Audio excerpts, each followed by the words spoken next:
Well, hello. It is episode 50 of Frame by Frame. The clock is running, but it seems as though I've lost Andy and I'm lost in this jungle. And it's weird. But I'm in this forest and it's creepy and I keep on hearing noises. There we go again. I heard the noise. What is that? What is that? Oh. Andy, is that you? Oh my god! Oh my god!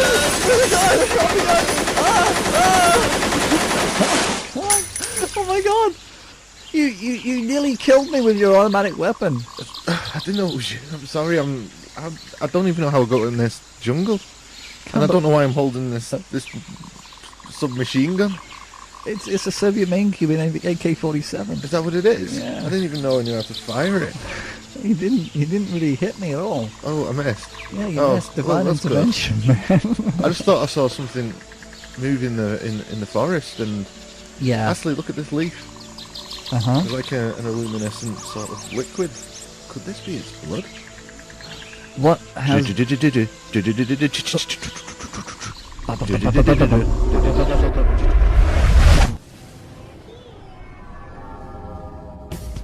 talking to me? Did you have a brain tumor for breakfast? Then who the hell else are you talking? You talking to me? I'm funny how? I mean, funny like a clown. I'm Peter Bink. We all go a little mad sometimes. Man that doesn't spend time with his family will never be a real man. Damn! Kind of a big deal. First rule of Fight Club is, do not talk about it like Yeah, baby!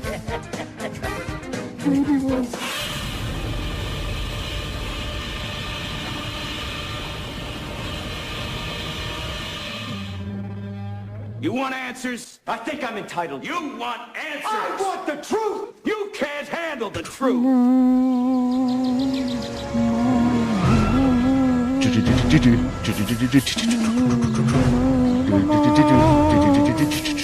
Anyway, Andy. So, Spice World the movie.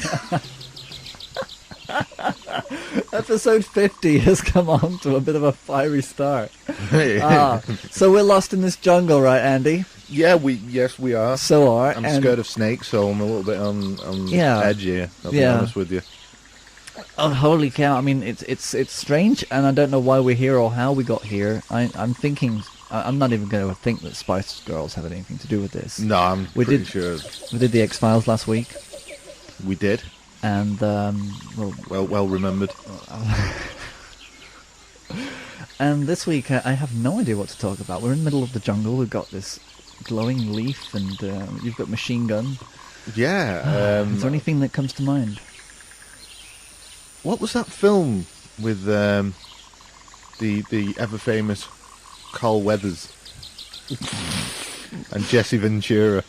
Oh, Carl Weathers. He was good. Yeah, he was good. Oh, you mean the one that was directed by John Tiernan, who did the Die Hard film?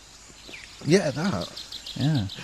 What's the other guy in it? Yeah. I think this was one of those films that we promised to review by on episode 3 when we did Aliens. Isn't it the other thing that was similar to Aliens? It has an alien in it. That's what it is. Sport alien. Predator.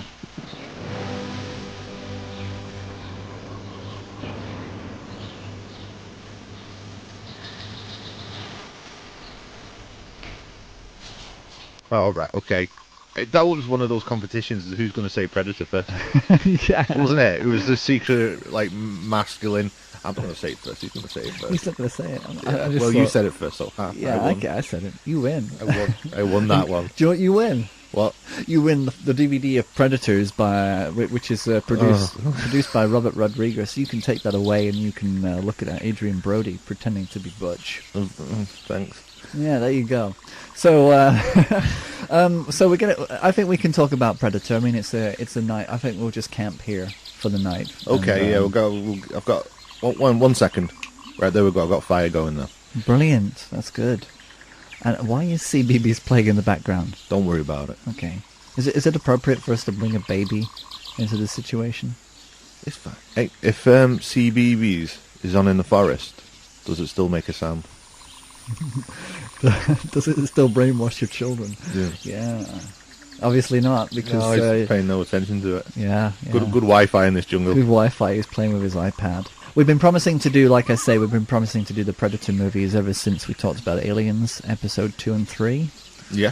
I think we can actually talk about this one in one episode, not do a two-parter, because... I think we could Yeah. do that. Because different to Alien, Predators kind of haven't made that many movies if you discount the Alien versus Predator series. So I will go out on a limb here, Okay, you're going to go out on a and I would say that Predator is Arnie's best film. Okay, so his best film. I think so. I prefer it to the Terminator film.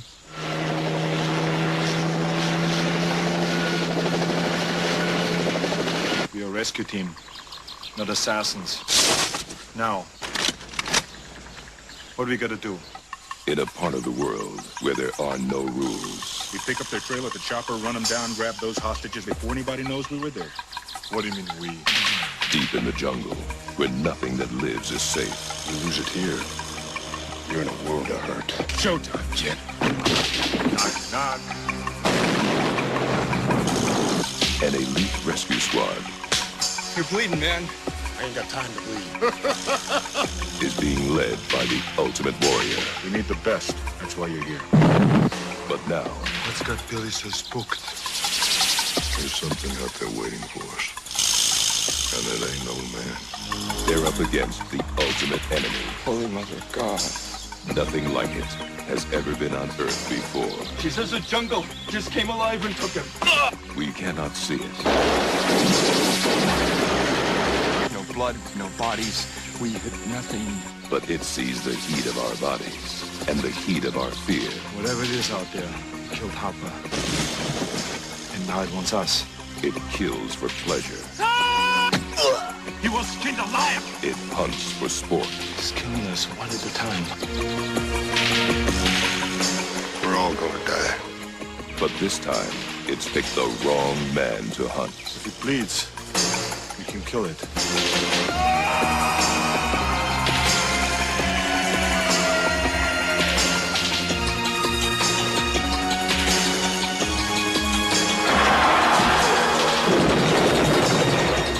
Century Fox presents Arnold Schwarzenegger.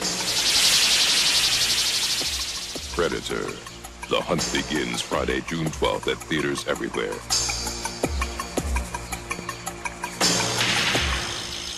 It's definitely a strong candidate for And one. Yeah. Is it? It's probably maybe not as good. The film's probably not quite as good as the first Terminator, but I think he's best in this film. Yeah. This is his best performance. I think he is so. best in this film. That's not very good It's the grammar, is it? smoking cigar moments. I think it was because he was able to be the Arnold Schwarzenegger that we want to see. Oh, you just won. It's a very, very macho film. Yeah, unlike the recent films that he's been doing where he's been getting emotional about. Yeah, things. like magging and whatnot. Yeah, which is kind of, it doesn't fit. It's like Sylvester Stallone being the president. You know, it just wouldn't work. They still haven't done that. No. They've had Kevin. Imagine giving his presidential speech. They've given the role to Kevin James. I prefer him to Trump. Really? Yeah. Okay. But anyway, What about Kevin James? Do you prefer Kevin James? Because in Pixels they made him president. I prefer him to Trump. Yeah. Let's prefer everything to Trump. Yeah. So Predator was it was one of those wild movies that came out of nowhere. I think back in the 80s they weren't really making these kind of movies. Well, they were trying to, but nothing like this was out there. No, I mean, Rambo and Aliens was kind of the only two comparisons. I suppose this is one of those films, like From Dusk Till Dawn. It does the old switcheroo. Yes. Where if you didn't know anything about Predator, Yeah. you'd think the team were the Predators that are going to save this. What they're going in for? It was like a drug bust, wasn't it? Yeah. But they were essentially they're lied to. They go for a fake thing, don't they? That's it. But while they're there, it turns out there's an alien in the jungle that's for sport killing humans. Which I think is a glorious idea. I think absolutely. It's one of those simple ideas that we've seen several times now. I think it's very much a repeated motif. But this was kind of the first time it really happened. I mean, if you think about Punishment Park, that was kind of a similar thing where people were chased by cops and killed out in the deserts of Arizona, and as a mean of punishment, and sentencing and fun. And this one actually does combines the sci-fi element with Rambo. Yeah, essentially. Or a Vietnam War film. I mean, this is kind of like Apocalypse Now, Casualties of War, which were very strong. I think back in the 80s, Vietnam War films were pretty much one of the biggest things that was pumping out of Platoon and Full Metal Jacket. Full Metal Jacket, Yeah. Full Metal, Hamburger Hill, and all those. So they wanted to just do that, but just take away the human aspect of it. Yeah. So the setup is Carl Weathers and the other army chief, whoever it is, the helicopter lands, doesn't it? It does, yeah. Everyone gets out the helicopter, and then a huge beast of a man called Arnold Schwarzenegger gets out the helicopter. Chomping a cigar at the time? Yeah, he got a cigar in his mouth. Looks, he really owns that character. That's it, yeah. And then he sees Carl Weathers like, Dylan, son of a bitch, and then they do that hand fat. And then, Arnie's arm's about 10 times the size of Carl Weathers. It's incredible, because you remember that it's like an arm wrestle. It was a greeting in the form of an arm wrestle. Yeah. Of who's going to be the strongest, whose muscle is going to explode first. It was basically and amazing. Obviously, Arnie was stronger. Yeah, his arm's huge. But there's no cheapness to this, though. I mean, the characters are just pure macho. There's pure testosterone, but there's no cheesiness. There's no tackiness to their characters. I don't think. No. Even Jesse Ventura comes in full force with meaty chops. He doesn't, I think they all do it. I mean, Arnie, obviously the chief. Yes. And then you've got Jesse Ventura, who's the guy who has the, what's it called, MIDI gun, is it? That one, that crazy machine gun. Yeah. Is it called a MIDI gun? I think there's a MIDI gun. The word MIDI doesn't sound big enough to me. It sounds it should be called Overkill, Maximo gun, mini gun. MIDI gun. MIDI sounds small. MIDI. Yeah, but that's sounds like an interface as well, doesn't it? But then I think it became a competition from this moment on, when Arnold Schwarzenegger says, "Hey, Jesse Ventura got to wield the biggest gun in this movie." Yeah. So then he made all these other films where he had a huge machine gun, like Eraser, I think was his pièce de résistance. Yeah, he had pretty much the same gun, didn't he? Yeah, I think he was going for it. Yeah, it's like if Jesse Ventura can do it, so can I. Yeah. But I got bigger arms than Jesse. Yes. I am stronger in every way. They are my sisters. But apparently on the set of this, I only had them all working out to look the part, you know what I mean? Yeah. I know Carl Weathers was already quite, obviously with the Rocky films and stuff, he was already well built, but I know he had them all. Yeah, and I can imagine that really working to the advantage. I can just imagine Arnie, I will do the film with you, but we must work out first. Yeah, because they would spend all the time in the gym in the mornings and then go out and film. Let's get ripped and then we'll do the film. Brilliant. I mean, it's. I got to say that out of all of the films, Predator films, I love both the first two. I mean, they're so different, but yet they're so you can't compare them. It's not like in Aliens where you just have a direct comparison. Well, this one was quieter, this one was louder. The first one was just pure jungle, and Predator 2 was just pure urban. Yeah. What I love about the first one is the first time you see the Predator, what the Predator can see, the way it sees in infrared. Yes. It was so, at the time, spooky. And when you can see what he's seeing, it's got that weird sort of ambient soundtrack that he can hear. Yeah, the sound of which is... all that kind of stuff, and you're like, what the hell is that? And you just see that a few times, and then after they storm the base, that drug base, and which I love that part where they're like, oh, we'll never get into there, how can we do it? And Arnie just picks up the truck and then just pushes it down the hill. Yes. Do you remember that? That was great, you know what I mean? And he just kicks it all off. And and they have a good old fight, it's great. And but then the Predator goes down to the village after he's, when they kill that scorpion. and at that point you don't know what it is, and then you just see this hand come out, and it's all weird. It's got like long fingernails and stuff, and it picks up the scorpion. And you go, anytime, because it's obviously recorded what they were saying and stuff. Yeah, it's great. It really builds the tension. It was quite a scary film as well, really. Definitely. I mean, you got to remember, this was before Blair Witch, before any kind of spooky forests were really, this is one of those things where normally when you're watching a Rambo thing, you just sit there going, yeah, this is great, but this kind of put that edge to it, that unknown feeling of fear, and do you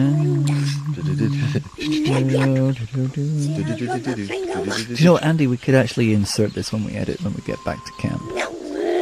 Okay, we'll do that. Yeah, that's fine. Yeah.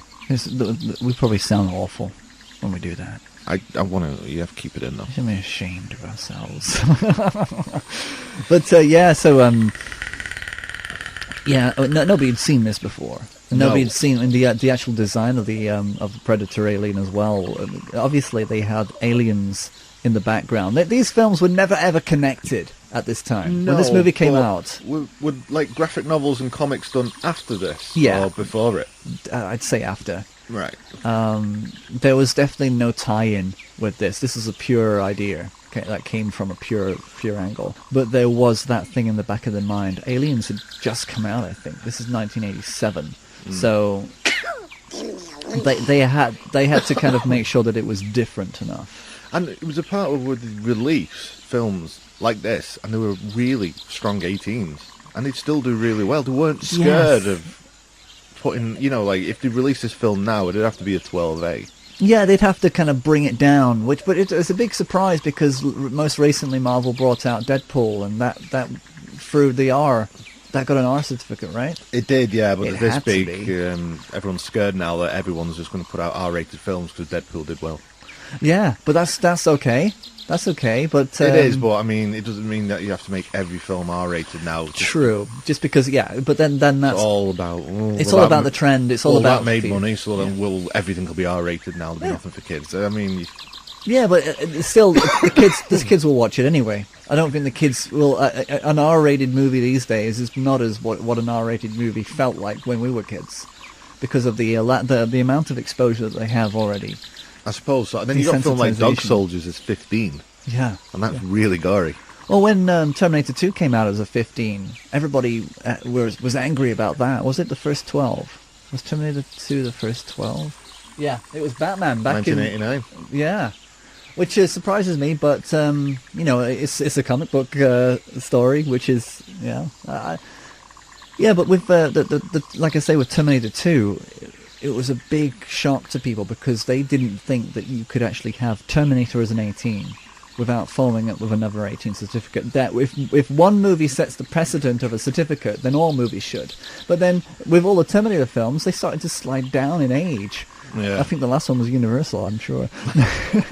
But it was like 15 and 12, and wasn't. I think Rise of the Machines was a 12. Yeah, I was thinking it was 12A. And it's just an odd thing where.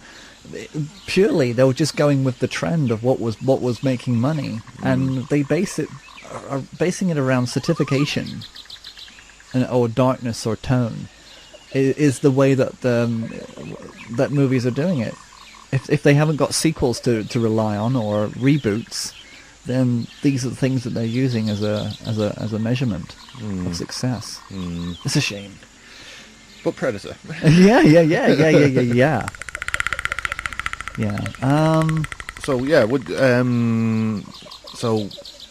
You see the hand for the first time. Yes. And then you got the first kill because they rescue that girl, don't they? That's right. That Arnie wants to leave her there. Yeah, the girl in this movie. Bit of a surprise actually having her in there, but I think it was a means of they couldn't just go in gun ho anymore. They had to protect somebody. Yes. It was kind of like casualties of war in a way. Sort of, yeah, because it's called, Dylan. I think, is his name Dylan? I think his name's Dylan in the film. It'll do. Yeah, it's his responsibility, isn't it?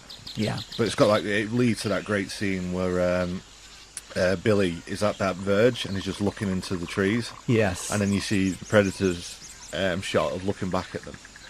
And then he's like, there's something in the trees, you know, and that great scene. And then Arnie's next to him, and he's like looking. He's called Dutch. Arnie's called Dutch. Arnie's called Dutch. Yeah. That's it. And they're both staring out, and then it's a really great scene. Yeah, I really like that. And then the girl hits the bloke with that branch, and then runs for it, doesn't it? Yeah, because she doesn't feel safe. She's got that, she wants to get newt. away from him, obviously. Yeah, she's got that newt feeling of I can survive on my own. Yeah, and then I just love that scene where you can the predator's running, and then you can see them two running. And he's trying to catch the girl. Finally catches the girl, and she's going mental. He's like, "Please, please, just stop, please." And then he looks, and then just splat. Yeah, and then she's It's covered the first in kill. blood. Yeah, she's covered yeah. in blood, and he's just like ripped apart. Yeah, and it's just one of those. It was a really good scene because it's really saying like, "What's going on?" Splat. Yeah, And because the first time you see that effect is when it comes out the forest at him. He's got like a cloaking device, hasn't he? Where you can sort of make out the image of him, but he's cloaked. He uses like that mirroring technology. Whatever it is. I think that was never seen that before. Yeah, that was.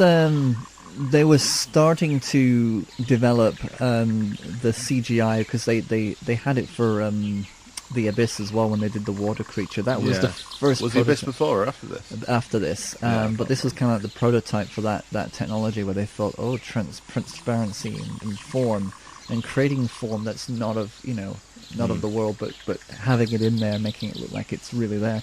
It was it was quite an interesting way of doing it. Yeah, that was great. Yeah, and we haven't seen anything that mysterious since. I don't think that alluring, the enigma of the Predator.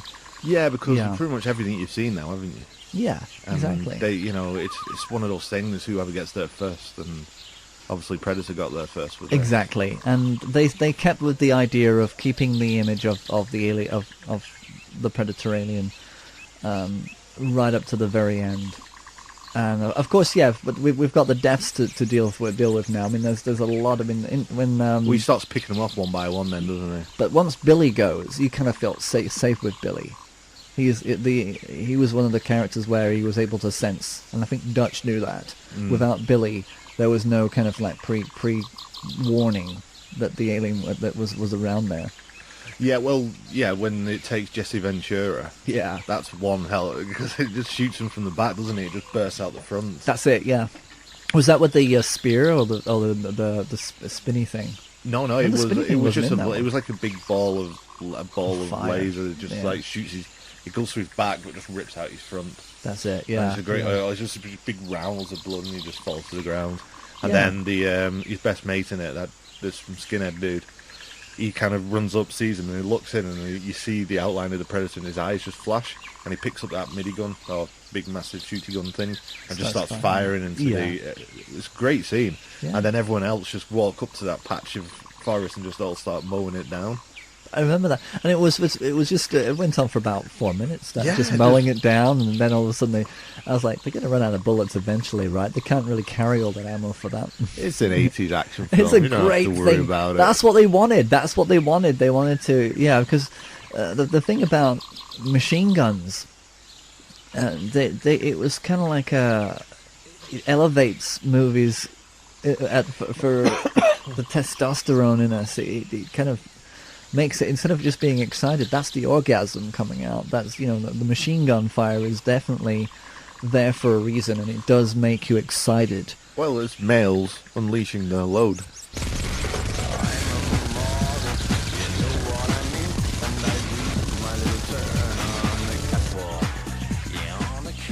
Exactly, and it's hilarious because it's exactly what it is. It's like Cars and Fast and the Furious movie. It's it's going faster. No, it's this machine gun power. This is where the core of masculinity it really comes from. Yeah, I like Kraftwerks. That's my masculinity. A nice watercolor. Kraftwerks. Well, you mean like painting by numbers kind of thing? Yeah. That's where I get my kicks. I can imagine you doing that like a machine gun. Yeah. Paint! Paint! Number two! Paint guns. Yeah, laser. Yeah. Oh, man. So at that point, the paranoia starts, doesn't it? Where, yeah. Caldwell's convinced there's like a group of people who's picking them off. Yeah. But obviously, Billy senses it's something different. Knows it's something, Yeah. This is not. Yeah. What's that line? There's nothing but just a group of men out there picking us off. You got to keep you cool. He's like, there's something out there looking for us, and it ain't no man, or something like that. It ain't a man.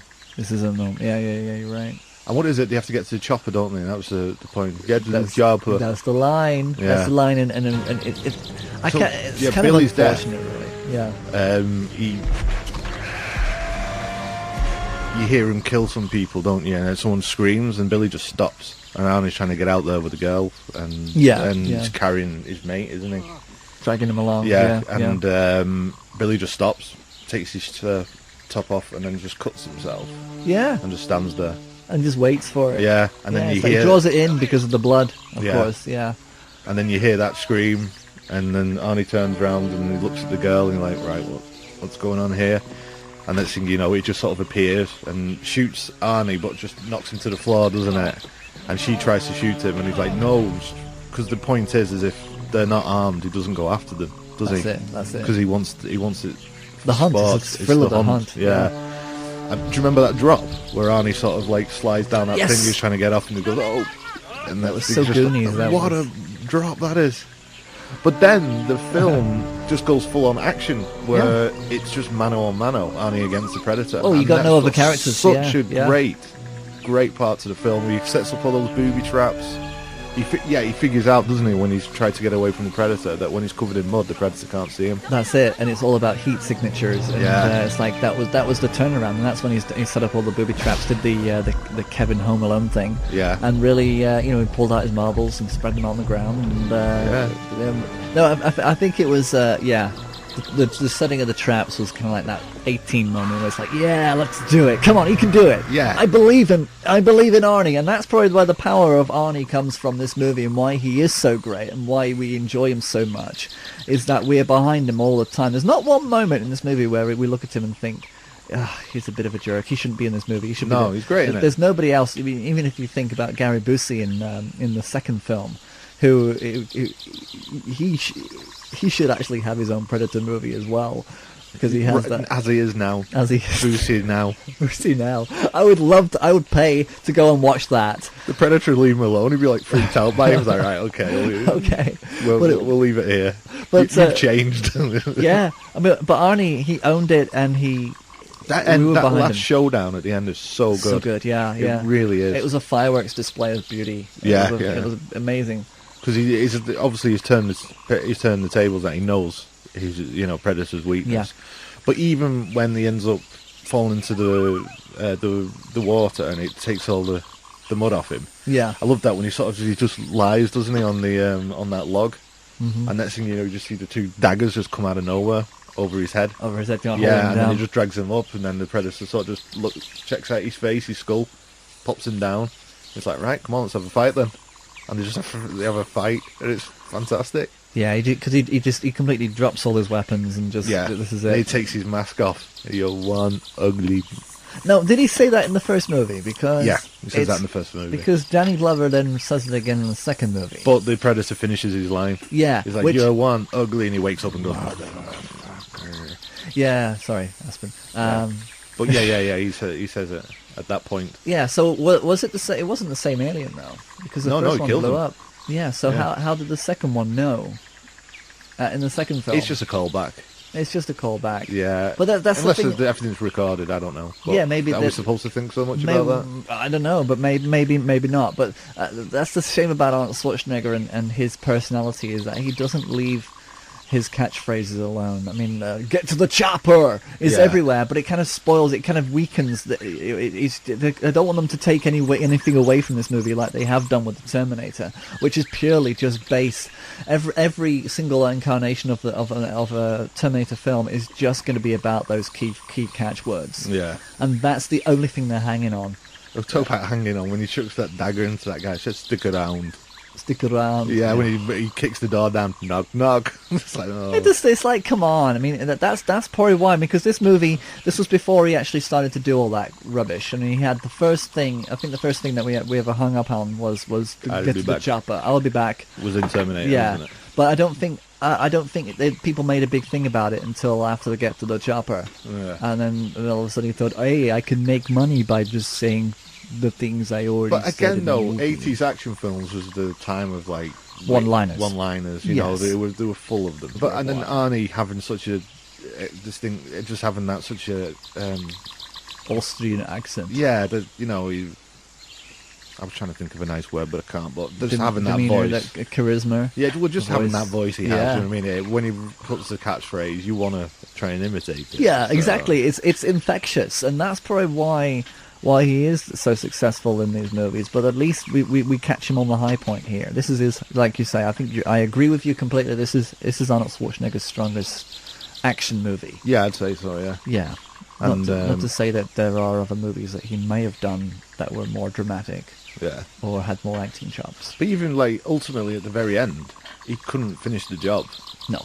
You know what I mean? When he's like basically if you've never seen the film Predator, starts to kick the hell out of him, doesn't he? Because I love that scene where it's like punches Arnie, and then Arnie gets that one smacking, and the Predator sort of goes and like sort of licks its chops a little bit, and then just belts him. You know what I mean? Again, and it's like, But Arnie's yeah. totally out of it. He's like, no matter how strong he is, he's never going to beat It's a Rocky moment. Yeah, it's yeah. a Rocky moment. They do that because they no matter what, even if he is going to be killed by this beast, he's not going to go down without a fight. without Absolutely, a fight. yeah, And yeah. that's it. And when he drops that massive log on him. One thing I always thought was quite funny is how did he get this massive tree trunk? Where did he get the rope to tie around the tree trunk? How did he cut the tree trunk to the adequate length? And how the hell did he get it all the way up there? And not only that, it's suspended by a little stick that's sort of like, he's cut a little wedge into the side of the tree, and he just puts the stick in there, and that holds like a massive tree trunk in there. But hey, we're not supposed to think about it. We are, because it was about the deleted scenes. Obviously, you didn't get the scenes where he actually made a phone call and says, "I want to get the A-team." Oh, right, is that so right? they came in on a chopper, Oh, right, and they right. came down and they helped him out, and they showed him what to do, and they Obviously, BA was like knocked out because he doesn't like flying. So I Yeah. bet like after they'd done everything, he just woke up and said, "Oh, brain animal," and then he sort of like drug him again and put him back on the. put it back chopper. on the plane, and then they flew off, and then they left Arnold Schwarzenegger to just finish the job of assembling. And then Arnie's like, "Oh, when did I go? Why did I forget it? Wow! Where did Apu come into this? Why did I not go? Why did I not go on the chopper to do my friends? Oh God! Get to the chopper! Well, yeah. Anyway, forget about that. That's the best attempt of a Welsh accent I've ever. Very excited. But anyway, yeah, he kicks that stick, doesn't he? The tree trunk lands on Predator's head, and then he gets, and he sort of like, and then the tree trunk starts to move, and he thinks, oh God, so he picks up that rock, about to kill him, and then he can't. 'Cause he's showing that he's about to die, you know, he's spitting, he's weird blood all over his face. And he says, doesn't he? He goes, what the hell are you? And then the Predator says it back to him.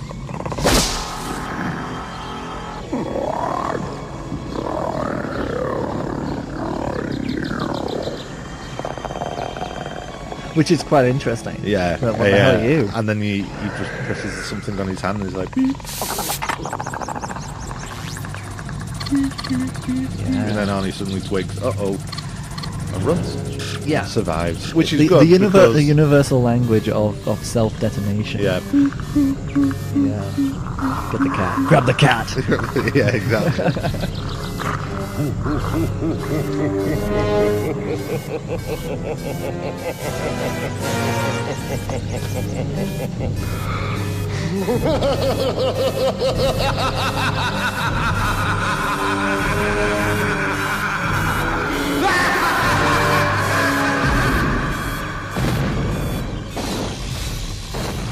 And which is fortunate because it just so happens that they're in the chopper looking for him, and then he knows where to find him because that big explosion just went off. That's kind of helpful. It's like Yeah. napalm. Yeah, Get to the chopper! that's Predator. That's Predator. Yeah. It's definitely the best one. I like the second one. I agree with you on that. Yeah. But I think as far as really well executed balls to the wall action films go, it's hard to beat Predator. It got the job done. Absolutely. Well. So let's move on to Predator 2. Yeah. Los Angeles, 1997. It's the hottest summer on record. Pollution is choking the city. The gangs control the streets. It has not been a nice day! As bad as things are, they're about to get worse. Much worse.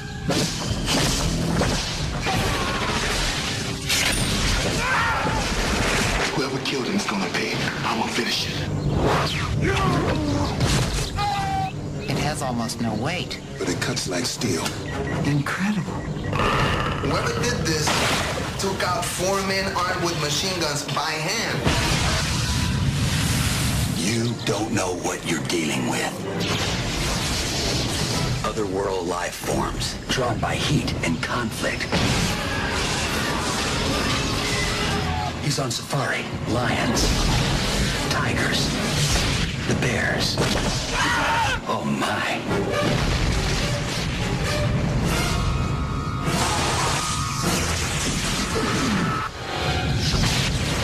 Danny Glover, Gary Busey, Reuben Blades, Maria Conchita Alonso, Bill Paxton.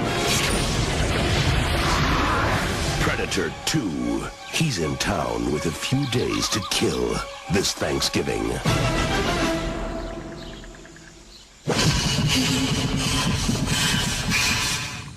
So Predator 2. Predator 2. I just want to. I really like the opening because they have a callback to the first Predator. Do you remember it? Where it's going It's over all, nice. it's going over all the forest, and you think, oh, we're back in that, and then it just shows urban city. It's really clever because this is what I love about this one, is that it honors the first one.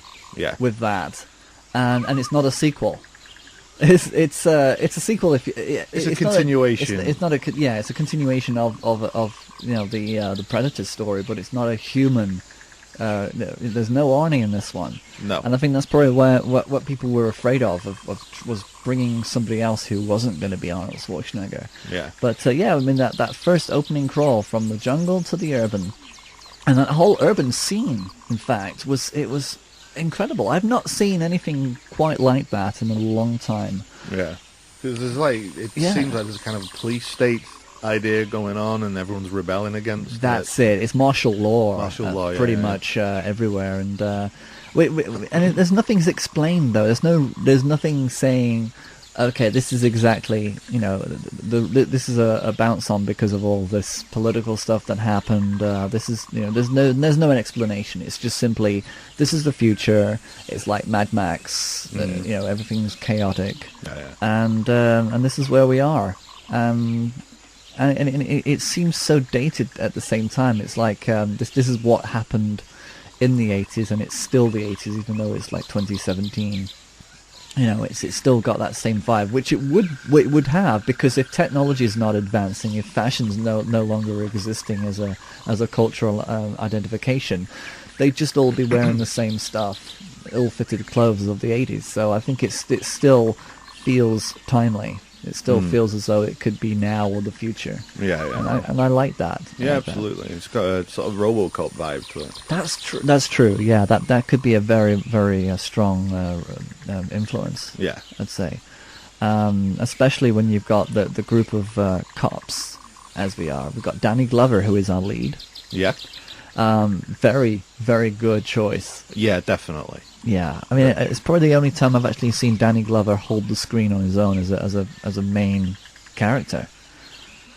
Really? Yeah, I suppose so. Yeah. He's not a lead. He's usually a support.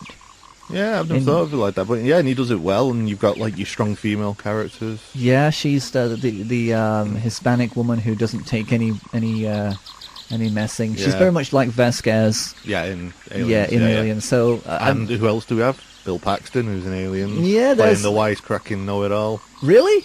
Him playing a wisecracking know-it-all? Can you imagine? I can't imagine. That must have been so hard for him. Yeah. So unlike his other characters. And it's quite funny because I remember Empire Magazine did a whole feature on Bill Paxton and his deaths. Oh, death really? Scenes. Yeah, at the time I can't remember what the film was, but he apparently dies in almost every one of his films, apart from Twister and True Lies. Wow. Which I think is saying something. Yeah, he's like who's the guy out of Lord of the Rings who dies in all these films? What's his name? Sharp. Oh, what's his name? Sharp? You mean Sean Bean? Sean Bean. He dies in all his films. Oh. Well, that's a good fact. So Yeah. maybe if Bill Paxton and Sean Bean were in the same movie together, they can... They might duel it out, see which one duel it dies out. first. That could be a John Woo comeback. Yeah, yeah. Like a 3-hour slow-mo fight. Oh well. Anyway, that's going off the subject a little bit, but what the hell? But I love that they took this to it urban. It was the only thing that they could have done. They had to take it urban. Yeah, they couldn't do it again. No more. No. Yeah. And you can't go to the Arctic because the Thing had already done that. You can't take it cold. You have to take it to a city. Yeah. And I like the voodoo gang as well. It's got that undercurrent of occult. Because they kind of played it out a little bit stronger in this one, where the Predator is more a Rastafarian because of the dreadlocks. Yeah, yeah. And there is kind of a not so much a link, but a spiritual connection, as if the voodoo is actually, there's like a pre-knowledge of the Predator in their rituals. There seems to be a kind of a connection there, which is a hidden connection, but I think it's quite clever how they managed to bind those two together, and I think it's quite cool. So what was the overriding story of this, really? Gangs. It was gang warfare. Martial law, and then all of a sudden the Predator pops in just to make it. Well, it was the only thing that was missing, wasn't it? Yeah, it was. Yeah, that was it. That was because the status quo, the norm, the equilibrium was the discourse of urban chaos, and all of a sudden they go into that one building, and they're kind of investigating it as detectives do, and things aren't quite right because all these people are hanging from the ceilings and all skinned and this is not the usual practice for. But isn't that what they think it is? Because isn't Predator's MO to rip? Because you remember he puts his hand in the spine in the first one and rips the whole spine with a head attached to the end of it. Yes, he takes the head as a trophy, doesn't he? That's it. It's and he uses the bones as. But isn't this straight after that incredibly ridiculous sex scene? The first one was the first one was gang related, wasn't it? It was a gang related. That was like a big warehouse. Yeah. But the second one was the first time actually. I have quite a fond memory of this. It was the first time I actually saw, because for us getting to see that kind of stuff was kind of rare. But lucky kids these days with the internet can watch it anytime they want. We had to get like a 3-second clip out of Predator 2. 3-second clip out of Predator 2 where she was that big on the screen. Yeah. But the fact that she was riding him so hard and screaming, and I kind of thought, oh my god, they can do that. Oh my god, they can do that. Yeah. But it was like, they can do that. Yeah, like wow. And I kind of like next time I looked, she was cowering on the floor, and everybody was because I was really kind of intently focusing on the sex scene. That's the kind of thing, though, isn't it? Because she's having a great old time, and then that gang come in. Yeah, she's off, and then they string him upside down, don't they, with all his tackle out, and he's put the knife into him, and then they notice something. Yeah, and the Predator kills a lot of them. Yeah, and that was it. Yeah.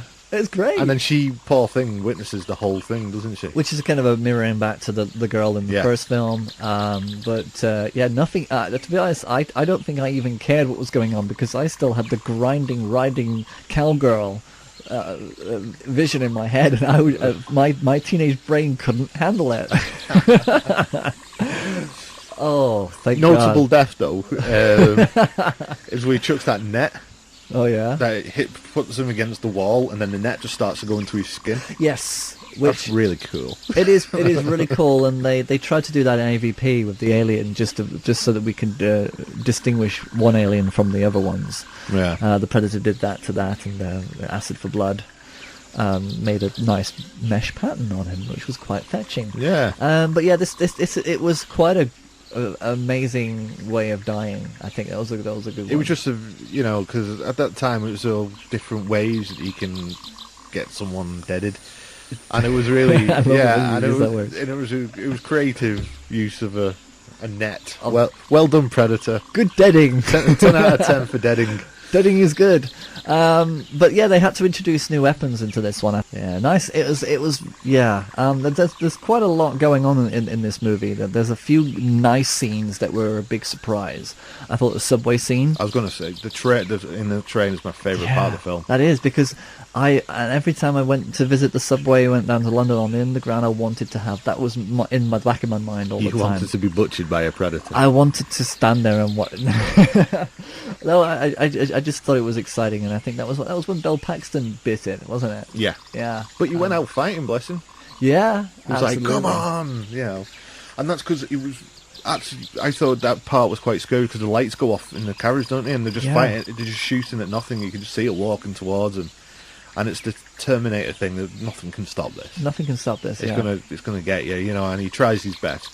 But it has the good bit, doesn't it? When the train stops and he picks up that girl, and he looks at her, he's about to kill her, and he looks into her tummy, you can see that she's pregnant. And he just puts her back down. Yeah. Leaves her. Yeah, I tell you what, Predator technology for ultrasounds is pretty impressive. They should. They should employ them for the NHS. Yeah. Imagine that. The Predator will see you now. It's looking Motherfucker. Looking at your skull thinking, do I? No, you're okay. I don't like your skull. You're pregnant. It's like you have to. Are you absolutely sure the test was positive? I said, yeah. I said, if it's negative, then he's not going to like it. Yeah, you're going to are you sure? You need to be really sure. Yeah, you're not just trying to get out of school, little girl. Oh, wow. Oh, we're back. Oh, yeah, I love it. So gratuitous sex scene. Oh, yeah, of course the voodoo removal of the head of the voodoo man. Yeah, that was kind of creepy and kind of yeah, because you see him sort of scream and it stays on his face, doesn't it? And then he's just walking away with it. Love that. That is such a great horror motif. Yeah. I love it when they do that. Hey, look at we're talking about films we like.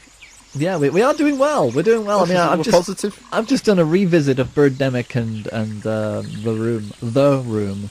Of course, now we have Room, which kind of, I have one to watch, but it's hard to find. Anything else notable about Predator 2? Of course, we got. After the subway scene, he chases after Danny Glover chases after And the good thing about this is, with the Arnie Predator mashup, Danny Glover is totally unmatched. Yeah, there's that's no it. way. But so he's chasing after him. The alien's ripping someone's head off, isn't he? And he sees it, and he goes, "Hey!" And the alien Predator runs off. Oi! Yeah, Oi! He goes, "Oi! Yeah. You stop that! Down with that sort of thing!"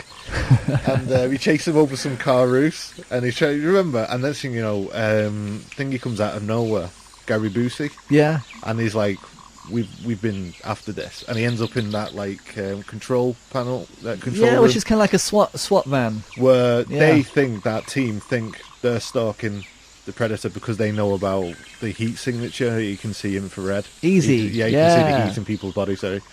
And but what they don't know is Predator's got used to this tech, and he can flick. Do you remember? He can flick the different settings, settings that he can see, and all of a sudden he can see in the cold. So they're in that ice cold room, thinking there's no way you can see anything in here, but he can, and Predator butchers them. But I love that scene where Danny Glover basically gets the gun and goes in there because he can see what's going to happen. He says, "He's right there. He's going to get you."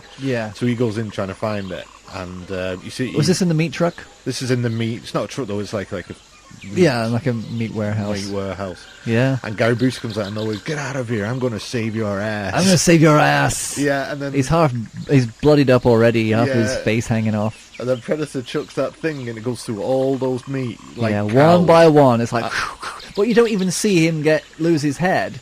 But you know it happens. Well, it sort of goes through him, and then you just see loads of blood just hit the floor, and his leg just fall down. His whole body just. It's a really good horror image. It's a great moment because you think, oh, this is it. Here we go, and straight away, boom, gone. Yeah, and then that starts the cat and mouse chase, doesn't it? Where that's it. That's when he starts jumping through buildings, and then they're in apartments, which I like the idea of. I like the idea of being able to go through a building and go into other people's apartments, and the walls were being busted down, and he was hanging off drain pipes, and there was an old grandma, I think, came running out at one time. Yeah, no, isn't old it, lady. Predator's got wounded, isn't he? And he's in the bathroom trying to fix himself. Was that her bathroom? Yeah, and she's walking up, and then he like clips himself and screams.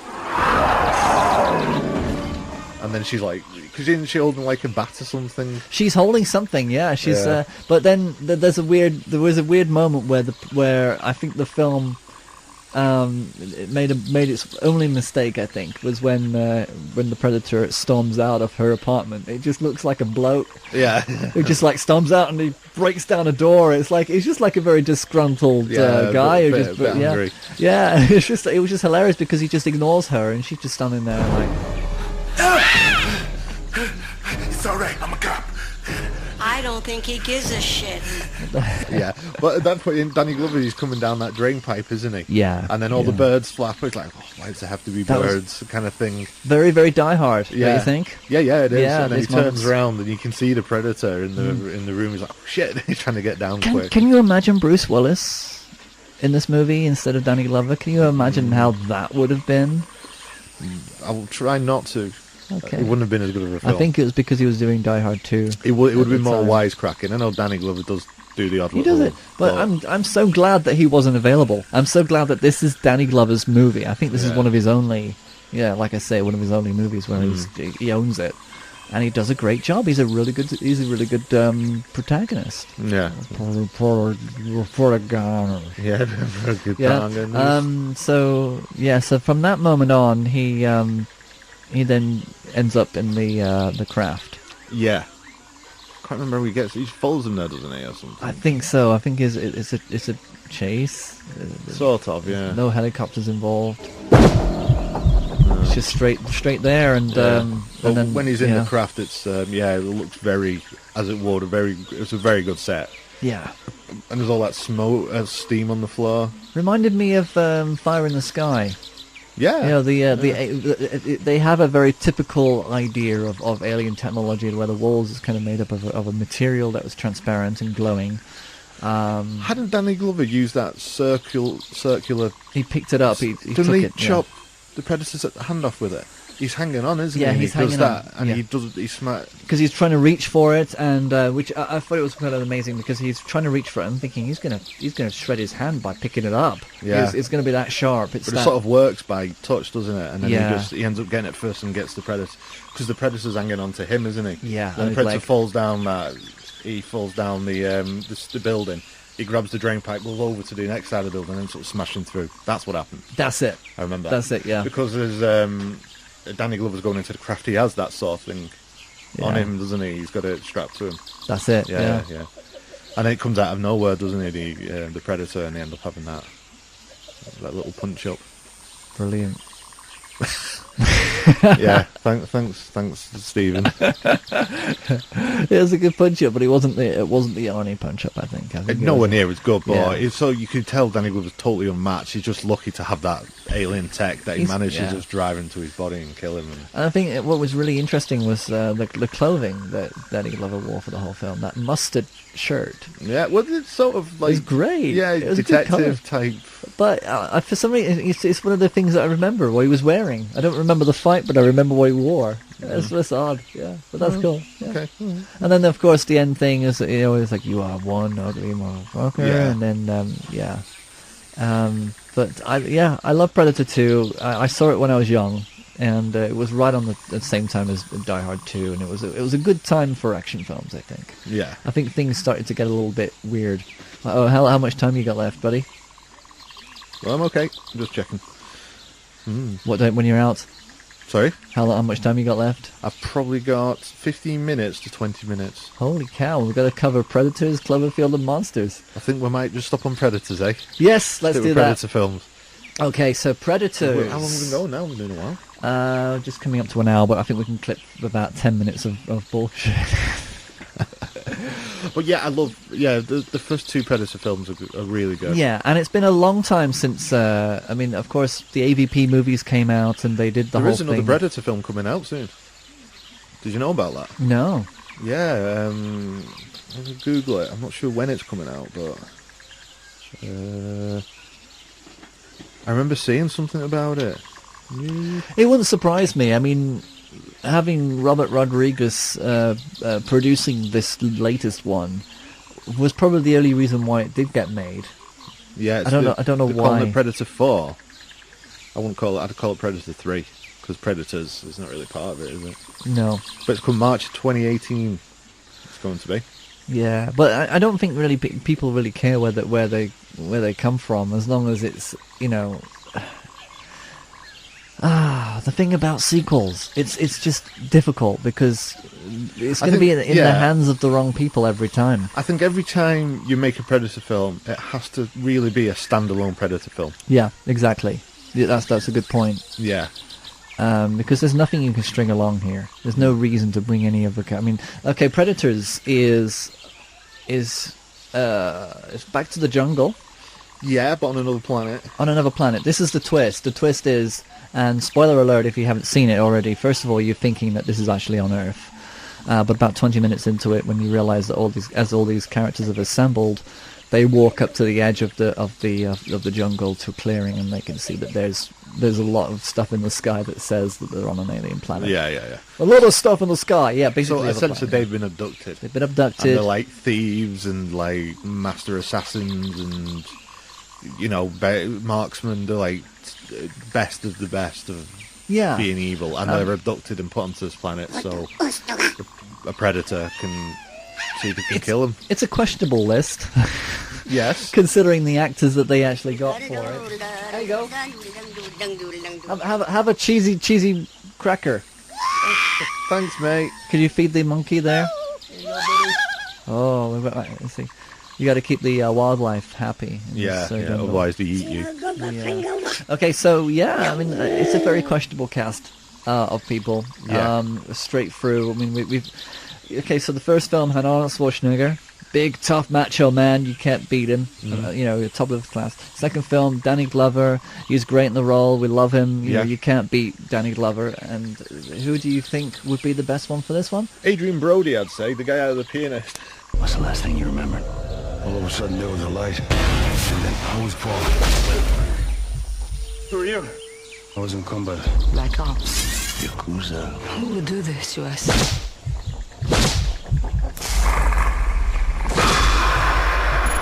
We're being hunted. This planet is a game preserve. And we're the game. Predators. Yes. Oh, you mean that guy who was also in Splice. Splice? Was he in that one? Yeah, I haven't seen that. But Adrian Brody's a drama guy. He's But according to News of the World, our prayers are answered. Adrian Brody is brilliant. All right, listen up. Everybody do a shell count. Excuse me. Just what the hell is going on here? You're being hunted. The cages, soldier, all of us. We're all brought here for the same purpose. This planet is a game preserve. And we're the game. In case you didn't notice, we just got flushed out. They sent the dogs in, just like you would if you were stalking boar, shooting quail. They split us apart, and they watched, testing us. How do you know this? Because that's what I would do. I like Adrian Brody. As an on-screen presence, I do like him. As a dramatic actor. Yeah, he's incredible in The Pianist. He is a well-deserved Oscar. Yeah, the Pianist was the most powerful thing I've seen any actor do. Yeah, it's in that role, he was. You know, forget Leonardo DiCaprio and his surviving on bears. And he really does not survive on bears. I don't know what he does. He does stuff. The Revenant's a good film. I've seen it. But it's really good. But yeah, it's not as good as The Pianist. I'll say but that. when it comes to survival, I mean, when he could not open that tin of whatever it was he couldn't open, I felt brutally human and horrified, and that's enough for me. You know, and the fact that he was able to survive and get through all that, but that's why this movie is such a misfire for him. And the stupid deep voice that he puts on, it's a put on, because we know it's Adrian Brody. He's a squeaky guy.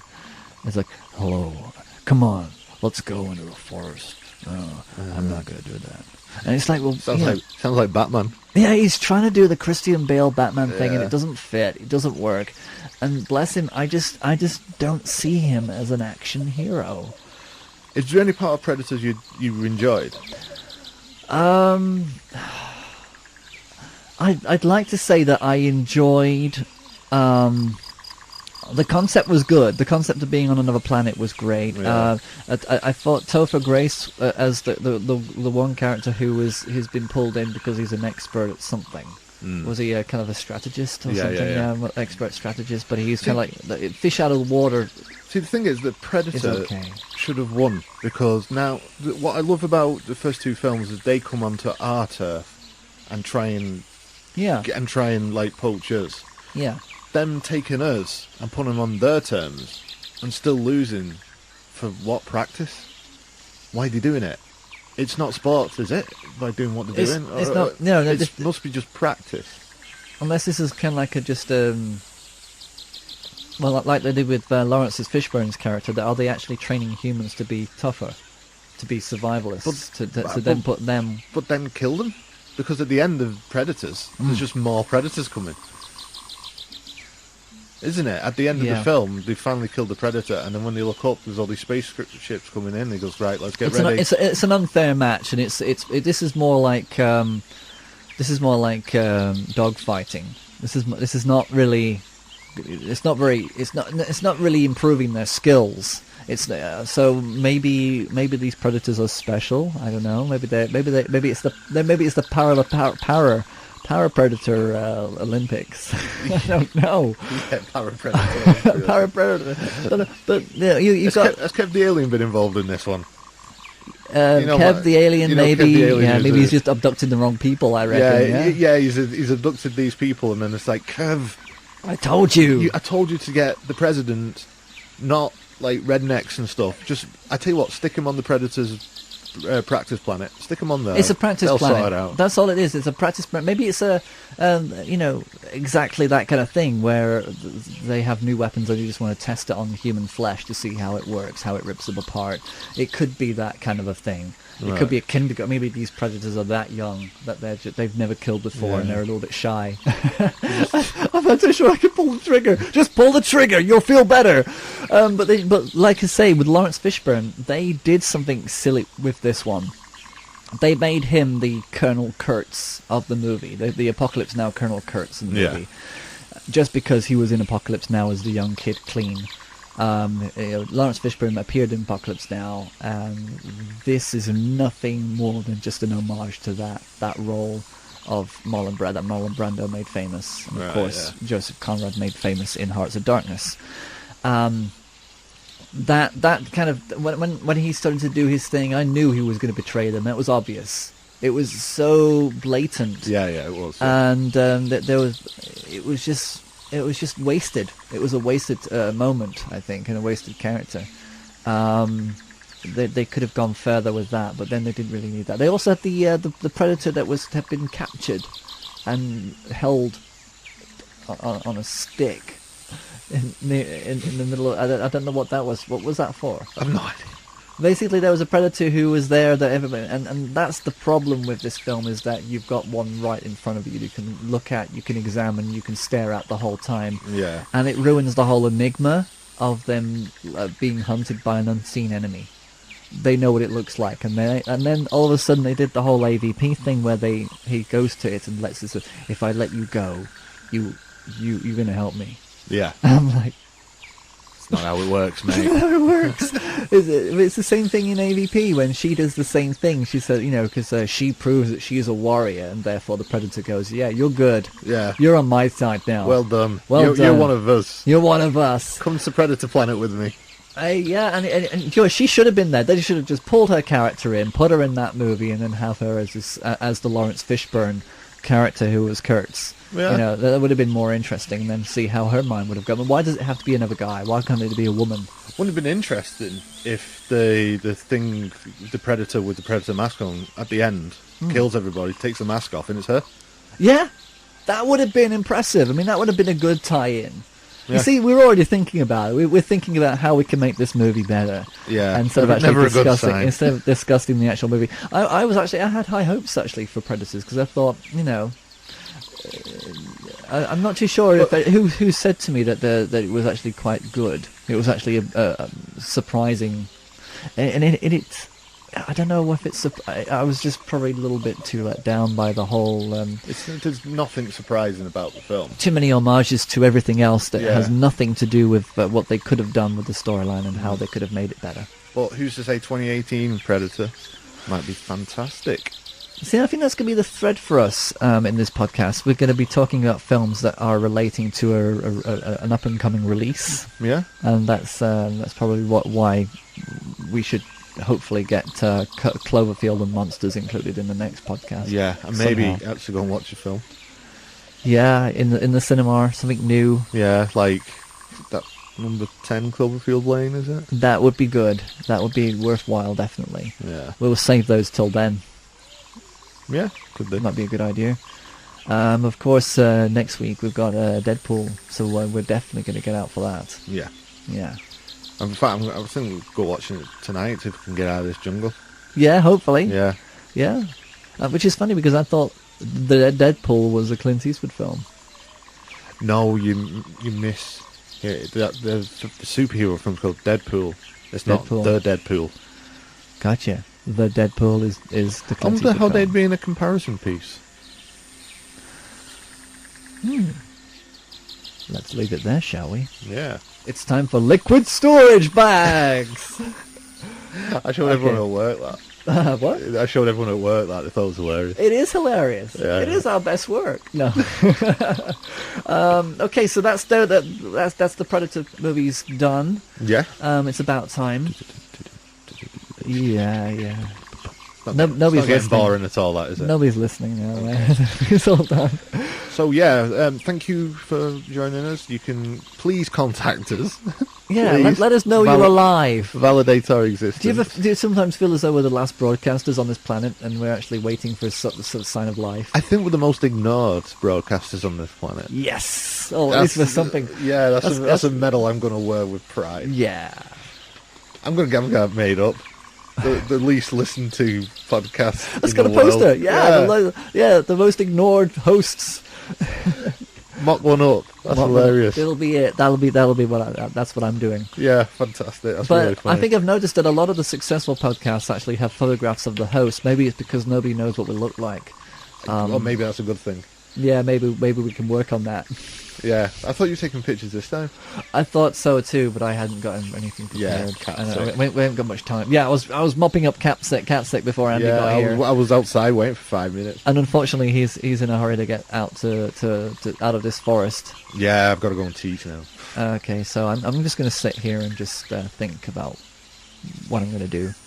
Okay. Bye. So you gonna go? Yeah, I'll get off. Okay. Andy, Let's see you. I'll use this gun to shoot all the trees, and I'll just make my way out. Okay, that's a good idea. Okay. Yeah, that's good for the environment. Yeah. Greenpeace. Greenpeace. Bye.